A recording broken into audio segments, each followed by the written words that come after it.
অনেক অনেক খবর আছে। মার্কিন প্রেসিডেন্ট ডোনাল্ড ট্রাম্প বলেছেন ৪৮ ঘন্টার ভেতরে যদি ইরান হরমুজ প্রণালী খুলে দেওয়ার ব্যাপারে চুক্তি না করে তাহলে ইরানের উপরে ভয়াবহ হামলা চালানো হবে। তিনি একই সাথে আশাবাদ ব্যক্ত করেছেন যে খুব শিগগিরই ইরানের সাথে একটা ফাইন সুন্দর একটা চুক্তি হচ্ছে। তিনি যে হুমকি দিলেন আবার চুক্তির কথা বললেন, আসলে কি হচ্ছে? এটা দ্বিচারিতা দ্বিমুখী কথাবার্তা হয়ে গেল না? আমি একবার শুরুটা প্রশ্ন দিয়েই করলাম। এপাশে একটি সূত্র থেকে জানলাম ইরান হরমুজ প্রণালী খুলে দেওয়ার ব্যাপারে নতুন করে শর্ত আরোপ করেছে। সেই শর্ত পূরণ হলে তবেই ইরান হরমুজ প্রণালী খুলবে। কিন্তু আলোচনাটা হচ্ছে কার সাথে? ইরান তো বলছে আমেরিকার সাথে তাদের কোনো আলোচনা হচ্ছে না। তাহলে আলোচনাটা হচ্ছে কার সাথে? সে এক দারুণ প্রশ্ন। এদিকে লোহিত সাগরে ভারতের একটি তেলবাহী জাহাজে হামলা চালিয়েছে ইয়েমেনের হুথি যোদ্ধারা এবং জাহাজটি ডুবেই গেছে। সৌদি আরবের আরেকটি তেলবাহী জাহাজে হামলা চালিয়েছে হুথিরা। তবে পাকিস্তানের জাহাজের ব্যাপারে কি হচ্ছে, তাদের কি ভূমিকা, সেটা আর একটা প্রশ্ন। এদিকে গতরাতে খবর দিয়েছিলাম সৌদি আরবের নাজরান বিমানবন্দরে হুথিরা হামলা চালিয়েছে। তার ফলো আপ হচ্ছে সেই ড্রোন হামলায় বিমানবন্দরের প্রধান যে র্যাডার সিস্টেম সেটা মারাত্মকভাবে ক্ষতিগ্রস্ত হয়েছে। বিমান ওঠানামার সমস্ত সব কিছু বন্ধ আছে। অনির্দিষ্টকালের জন্য বিমানবন্দরের কার্যক্রম বন্ধ ঘোষণা করা হয়েছে। অন্য সূত্র থেকে খবর পাওয়া যাচ্ছে সৌদি আরবের সাথে ইয়েমেনের পর্দার আড়ালে আলোচনা হচ্ছে। এই আলোচনা কিভাবে হচ্ছে? মধ্যস্থতা করছে কে? গত রাতে দুবাইয়ের জেবেল আলী শিল্প অঞ্চল সেখানে হামলা হয়েছে। অন্তত 7টা বিস্ফোরণের ঘটনা ঘটেছে। কারা এই হামলার পেছনে এখনো পরিষ্কার না। এই যে মধ্যপ্রাচ্যকে ঘিরে এত দ্বন্দ্ব, হুমকি, যুদ্ধ, সংঘাত, এর ভেতরে কিন্তু আশ্চর্যজনক একটা ঘটনা ঘটেছে। সেটি হচ্ছে তেলের দাম কমেছে। 2 ধরনের তেলের দাম, ব্রেন্ট ক্রুড এবং ওয়েস্ট টেক্সাস ইন্টারমিডিয়েট। 2 ধরনের তেলের দামই 5% কমেছে। এশিয়ার বাজারে যে সমস্ত স্টক এক্সচেঞ্জ সেখানে লাভ দিয়েছে ঊর্ধ্বমুখী। সুপ্রিয় দর্শক, এই সব বিষয় নিয়েই এখনকার আলোচনা। আশা করি আলোচনা থেকে অনেক অনেক তথ্য পাবেন এবং আলোচনা ভালোও লাগবে। শেষ পর্যন্ত সঙ্গে থাকুন এবং লাইক, কমেন্ট, শেয়ার করে আমাদের চ্যানেলটিকে এগিয়ে যাওয়ার জন্য আপনারা সবাই পাশেই থাকুন। দর্শক, চলুন বিস্তারিত আলোচনা করি। প্রথমেই মহামতি ডোনাল্ড ট্রাম্পকে দিয়ে শুরু করি। তিনি 2টা বক্তব্য দিয়েছেন। একটা বক্তব্য হচ্ছে ইরান চুক্তির জন্য পাগল হয়ে গেছে, চুক্তির জন্য আমেরিকার পিছনে পিছনে ঘুরছে এবং তিনি বর্ণনা দিচ্ছেন যে শনিবারে যে হামলা চালাতে চেয়েছিলেন সেই ব্যাপারে বলছেন যে ইরান আমাদেরকে ফোন করলো, তারা আমাদের কাছে অতি বিনয়ের সাথে, তিনি ঠিক এইভাবে বলছেন, অতি বিনয়ের সাথে আমাদেরকে অনুরোধ করলো যে একটু আলোচনা করা যায়, প্লিজ আলোচনার সুযোগ আছে, যদি থাকে তাহলে আমরা একটা চুক্তি করতে চাই, আপনারা হামলা বন্ধ করেন। এই অনুরোধের পর আমি হামলা বন্ধ করলাম। এখন তাদের সাথে চুক্তি হবে, আগামী 48 ঘন্টার ভেতরে এই চুক্তি হয়ে যাবে। যদি চুক্তি না হয় তাহলে কিন্তু তাদের উপরে ভয়াবহ হামলা চালানো হবে। দ্বিতীয় বিশ্বযুদ্ধের পরে এত বড় হামলা আর হয়নি, এইরকম হামলা চালাবো। খেয়াল করুন, তিনি বলছেন ইরান হামলা বন্ধ করার জন্য অনুনয় বিনয় করেছেন, চুক্তির কথা বলেছেন, আবার বলছেন যে যদি চুক্তি না করে তাহলে দ্বিতীয় বিশ্বযুদ্ধের পরে সবচেয়ে বড় হামলা হবে। তাহলে কি করে হয়? এ কথা মিলল না তো। যারা চুক্তির জন্য বা হামলা বন্ধের জন্য অনুনয় বিনয় করে তারা তো চুক্তি করে ফেলতো এতক্ষণ, তাদের কি হুমকি দেওয়া লাগে? আসলে ডোনাল্ড ট্রাম্পের কথা মিলছে না, মেলে না, কিন্তু তবু আমাদের শুনতে হয় এই কারণে যে ঘটনার এক সাইডের নায়ক বা খলনায়ক যাই বলি, ট্রাম্প তো বটেই। তিনি কি বলছেন, কি করছেন, কোন দিকে যাচ্ছেন, তার পদক্ষেপগুলো কি কি, এগুলো তো ফলো করার একটা ব্যাপার থাকেই। আফটার অল এই যুদ্ধ তো তারাই শুরু করেছে। যুদ্ধের একটা বিগ পার্ট আমেরিকা এবং ডোনাল্ড ট্রাম্প। সেক্ষেত্রে তাদের এই সমস্ত কথা, রিপিটেশন, একই কথা বারবার ঘুরিয়ে ফিরিয়ে নানান রকমের সত্য মিথ্যার মিশেল দিয়ে বাট আমাদেরকে শুনতে হয়, উপায় তো নেই, আলোচনা করতে হয় যে এই বললেন তিনি, এই হলো। তো সেক্ষেত্রে তিনি যে কথা বলছে যে 48 ঘন্টার ভিতরে চুক্তি হয়ে যাবে এবং হুমকি দিচ্ছেন। এই হুমকি যতক্ষণ পর্যন্ত বন্ধ না হবে ততক্ষণ পর্যন্ত আলোচনায় যাবে না, চুক্তি হবে না ইরান। এটা ইরানের পক্ষ থেকে বক্তব্য। গতকাল কিন্তু আমি খবর দিয়েছিলাম ইরানের বিশেষজ্ঞ পরিষদ থেকে এই ধরনের আলোচনায় যাওয়ার ব্যাপারে নিষেধ করা হয়েছে। ইরানের পক্ষ থেকে এখনো কোনো আমেরিকার সাথে আলোচনার ব্যাপারে কোনো বক্তব্য দেওয়া হয়নি। এবং এই আলোচনার যে ব্যাপারটা, ডোনাল্ড ট্রাম্প এমনভাবে কথা বলছে, মার্কিন পররাষ্ট্রমন্ত্রী মার্কো রুবিও এমনভাবে কথা বলছে, মার্কিন অর্থমন্ত্রী বেসেন্ট এমনভাবে কথা বলছে, মনে হচ্ছে যেন চুক্তি হয়ে যাচ্ছে, আলোচনা হচ্ছে, দুই পক্ষ কাতারে বা পাকিস্তানে বা দুবাইয়ে কোথাও না কোথাও বসে গেছে, ব্যাপক আলোচনা চলছে, এরকম মনে হচ্ছে। কিন্তু ইরানের দিকে তাকালে একেবারে টোটালি অফ, কিছুই নেই।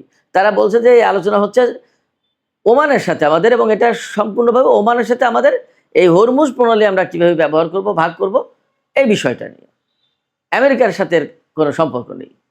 তবে আমি এই সমস্ত ঘাটাঘাটি করে যা শেষমেশ পেলাম সেটা হচ্ছে এইরকম যে কাতার, পাকিস্তান, সৌদি আরব এরা হয়তো মিলে আমেরিকাকে বাদ রেখেই ইরানের সাথে একটা আলোচনা করছে। হয়তো সেখানে আমেরিকার মতামত তাদের কাছে আছে যে তারা কি নিয়ে কথা বলতে চায়, কোনভাবে কথা বলে তাদের সন্তুষ্টি আসবে, ইত্যাদি ইত্যাদি। বাট ইরান আমেরিকার সাথে কোনো আলোচনায় যে নেই এটা মোটামুটি পরিষ্কার। তো এই যে আলোচনা চলছে বলে আমি যা বুঝলাম, কারণ হরমুজ প্রণালী তো খুলতে হবে, আজ হোক কাল হোক, কোন ফর্মুলায় খুলবে?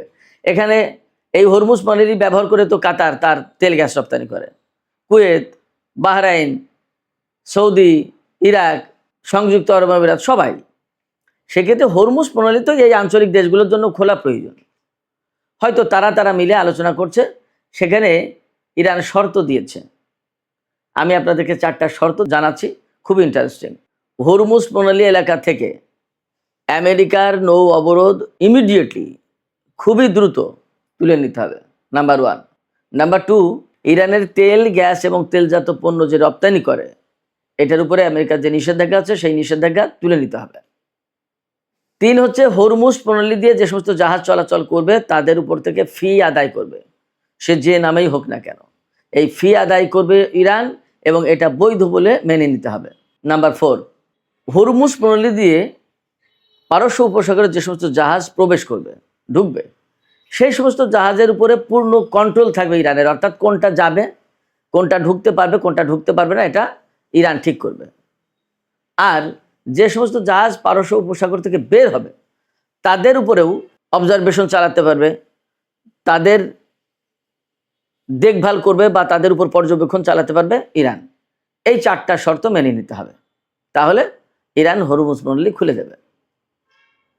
এখন এই বিষয়গুলো এই যারা আলোচনা করছে, মধ্যপ্রাচ্যের উপসাগরীয় অঞ্চলের দেশের যে সমস্ত নেতারা আলোচনা করছে, হয়তো তারা মেনে নিতে বাধ্য হবে, উপায় তো নেই। তা না হলে তো হরমুজ প্রণালী খুলছে না এবং তাদের ব্যবসা বাণিজ্য সমস্ত সবকিছু শেষ। গতকাল বলেছিলাম আরামকোর সিও তিনি জানিয়েছেন কি, যে এই যুদ্ধ শুরুর পর থেকে পর্যন্ত, অর্থাৎ হরমুজ প্রণালী বন্ধের পর থেকে পর্যন্ত 260 কোটি ব্যারেল তেল আন্তর্জাতিক বাজারে যেতে পারেনি। এখন পরিস্থিতি আরও খারাপ। আমি একটু আগেই বলেছি যে ইয়েমেনের হুতিরা বাব আল মানদেব প্রণালী এবং লোহিত সাগরে যেটা অবরোধ আরোপ করেছে, যে সেখান থেকে সৌদি আরবের কোনো জাহাজ যেতে আসতে পারবে না, সৌদি বন্দর থেকে কোনো জাহাজ তেল নিয়ে বের হতে পারবে না, বাব আল মানদেব প্রণালী দিয়ে যেতে পারবে না। এই অবরোধের আওতায় এ পর্যন্ত 8টি জাহাজে তারা হামলা চালিয়েছে, 29টি জাহাজ ফিরিয়ে দিয়েছে যে যেতে পারবে না, পিছাও। আর গতকালকেই সৌদি আরবের একটি তেল ট্যাঙ্কারে হামলা চালিয়েছে এবং ভারতের একটি তেল ট্যাঙ্কারে হামলা চালিয়েছে। ভারতের তেল ট্যাঙ্কারে হামলার পর সেখান থেকে 13 জন নাবিককে উদ্ধার করেছে, বাট তেল ট্যাঙ্কারটা ডুবে গেছে। পরিস্থিতি কিন্তু ভালো না। এতদিন হরমুজ ছিল, এখন হরমুজের পাশাপাশি বাব আল মানদেব প্রণালী, লোহিত সাগর এই সংকটে। সেক্ষেত্রে তেলের বাজার বিশ্ব অর্থনীতি হবে কি? খুলতে হবে, না খুললে তো উপায় নেই। এবং এটা যে আমেরিকার শক্তি প্রয়োগের মাধ্যমে সামরিক উপায়ে খুলবে সেটা সম্ভব না, দুটো কারণে। যদি তারা পারতো এতদিন খুলে ফেলতো, তারা পারেনি বলেই খুলতে পারেনি। সেই সামরিক সক্ষমতা আমেরিকার এখন নেই। আর 2 হচ্ছে যে যুদ্ধ শুরু করলে হরমুজ প্রণালীতে এটা তো নিরাপদ হবে না, কোনোদিন চলতেই থাকবে যুদ্ধ। কতদিন? আপনি যতক্ষণ পর্যন্ত ইরানকে সারেন্ডার করাতে না পারবেন ততদিন পর্যন্ত যুদ্ধ চলবে। ইরানকে সারেন্ডার করানো কি খুব সহজ কথা? মোটেই না। ফলে ইরান এখানে বিশেষ একটা সুবিধাপ্রাপ্ত দেশ হিসেবে পরিগণিত হচ্ছে, তাতে কোনো সন্দেহ নেই। এই জায়গা থেকে হরমুজ প্রণালী যদি খুলতেই হয় তাহলে ইরানের সাথে সমঝোতায় আসতে হবে। ওই যে হুমকি দেওয়ার ভাষা, যে না খুললে এত হামলা চালাবো, অমুক করবো তমুক করবো, এই সমস্তগুলো দিলে কাজ হবে না। ইরান বলেই দিয়েছে কোনো হুমকি ধমকিতে ইরান হরমুজ প্রণালী খুলবে না। পাশাপাশি গতকাল যে ইরানের বিশেষজ্ঞ পরিষদ থেকে বলা হলো যে এটা নিয়ে কোনো আলোচনা হবে না, এটা কিন্তু অনেক বড় ব্যাপার।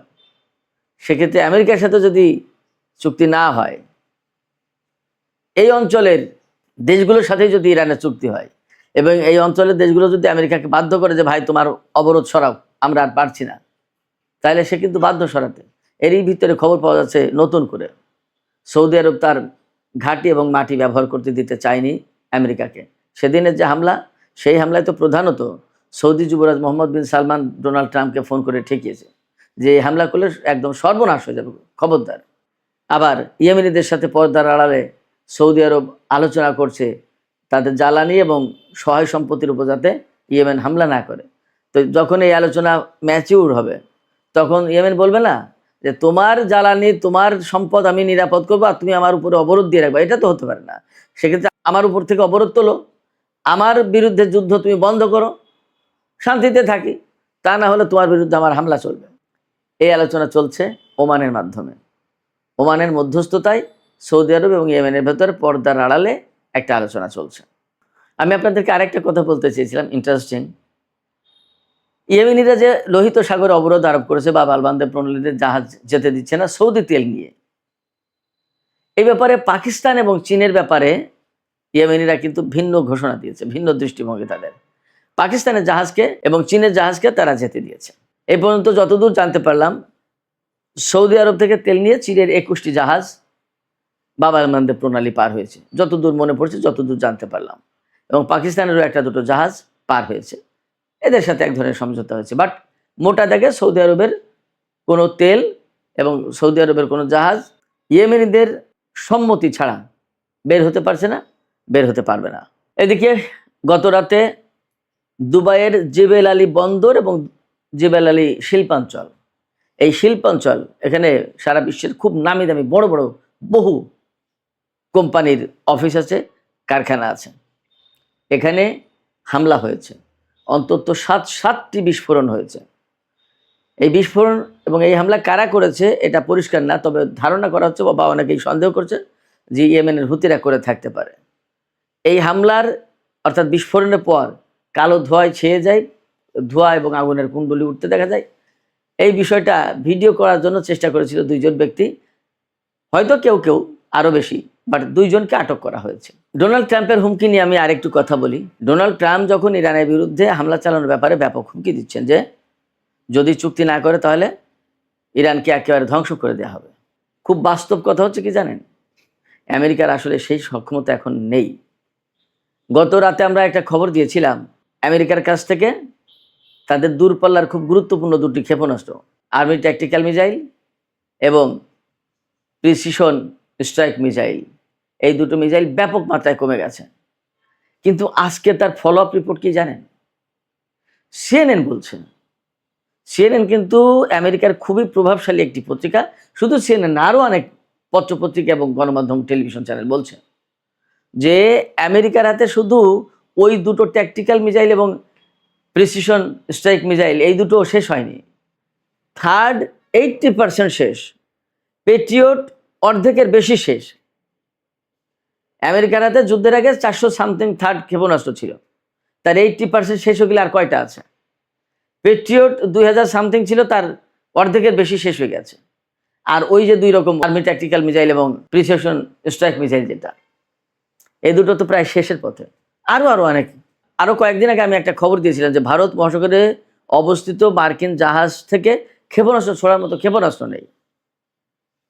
মধ্যপ্রাচ্যের বিভিন্ন জায়গায় যে হামলা হচ্ছে সেই সব জায়গায় কিন্তু কোনো ডিফেন্স সিস্টেম নেই, যা টুকিটাকি ছিল সেগুলো তুলে নিয়ে চলে গেছে। মধ্যপ্রাচ্য মোটামুটি মুক্ত এখন ডিফেন্স সিস্টেম থেকে বলা যায়। এই অবস্থায় যদি আমেরিকা ইরানের উপর হামলা চালায় তাহলে ইরান যে পাল্টা হামলা চালাবে সেই হামলা ঠেকানোর মতো অবস্থা তাদের নেই, যার কারণে মার্কিন সামরিক বাহিনী প্রচণ্ড বিরোধিতা করেছে ডোনাল্ড ট্রাম্পকে যে না স্যার, এই হামলা চালানো যাবে না, এই হামলা হলে ভয়ঙ্কর ক্ষতি হবে, ঠেকাবো